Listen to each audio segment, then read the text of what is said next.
Bere'Shiyth, Genesis 30. And when Rachel saw that she bore Yaakov no children, Rachel envied her sister, and said unto Yaakov, Give me children, or else I die. And Yaakov's anger was kindled against Rachel, and he said, Am I in Elohim's stead, who has withheld from you the fruit of the womb? And she said, Behold my maid Bilhah. Go in unto her, and she shall bear upon my knees, that I may also have children by her. And she gave him Bilhah her handmaid to be his woman. And Yaakov went in unto her. And Bilhah conceived, and bore Yaakov a son. And Rachel said, Elohim has judged me, and has also heard my voice, and has given me a son. Therefore called she his name Dan. And Bilhah, Rachel's maid, conceived again, and bore Yaakov a second son. And Rachel said, With great wrestlings have I wrestled with my sister, and I have prevailed. She called his name Naphtali. When Leah saw that she had left bearing, she took Zilpah her maid, and gave her Yaakov to be his woman. And Zilpah, Leah's maid, bore Yaakov a son. And Leah said, A troop comes. And she called his name Gad. And Zilpah, Leah's maid, bore Yaakov a second son. And Leah said, Happy am I, for the daughters will call me blessed. And she called his name Asher. And Reuben went in the days of wheat harvest, and found mandrakes in the field, and brought them unto his mother Leah. Then Rachel said to Leah, Give me, I pray you, of your son's mandrakes. And she said unto her, Is it a small matter that you have taken of my man? And would you take away of my son's mandrakes also? And Rachel said, Therefore he shall lie with you tonight for your son's mandrakes. And Yaakov came out of the field in the evening, and Leah went out to meet him, and said, You must come in unto me, for surely I have hired you with my son's mandrakes. And he lay with her that night. And Elohim hearkened unto Leah. She conceived, and bore Yaakov the fifth son. And Leah said, Elohim has given me my hire, because I have given my maiden to my man. And she called his name Yishkar. And Leah conceived again, and bore Yaakov the sixth son. And Leah said, Elohim has endured with me a good dowry. Now will my man dwell with me, because I have borne him 6 sons. She called his name Zebulun. And afterward she bore a daughter, and called her name Dinah. And Elohim remembered Rachel, and Elohim hearkened to her, and opened her womb.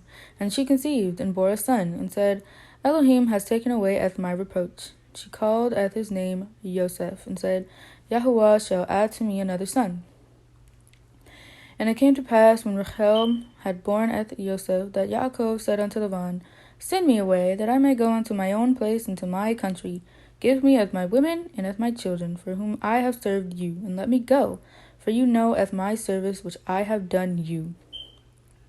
And Laban said unto him, I pray you, if I have found favor in your eyes, tarry, for I have learned by experience that Yahuwah has blessed me for your sake. And he said, Appoint me your wages, and I will give it. And he said unto him, You know how I have served you, and how your cattle was with me. For it was little which you had before I came, and it is now increased unto a multitude. And Yahuwah has blessed you since my coming. And now when shall I provide for my own house also? And he said, What shall I give you? And Yaakov said, You shall not give me anything. If you will do this thing for me, I will again feed and guard your flock. I will pass through all your flock today, removing from thence all the speckled and spotted cattle, and all the brown cattle among the sheep, and the spotted and speckled among the goats, and of such shall be my hire.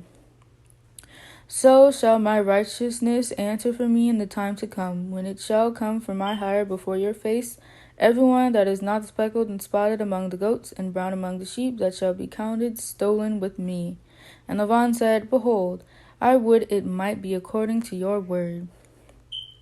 And he removed that day the he-goats that were ring-straked and spotted, and all the she-goats that were speckled and spotted, and everyone that had some white in it, and all the brown among the sheep, and gave them into the hand of his sons. And he set 3 days' journey betwixt himself and Yaakov. And Yaakov fed at the rest of Laban's flocks.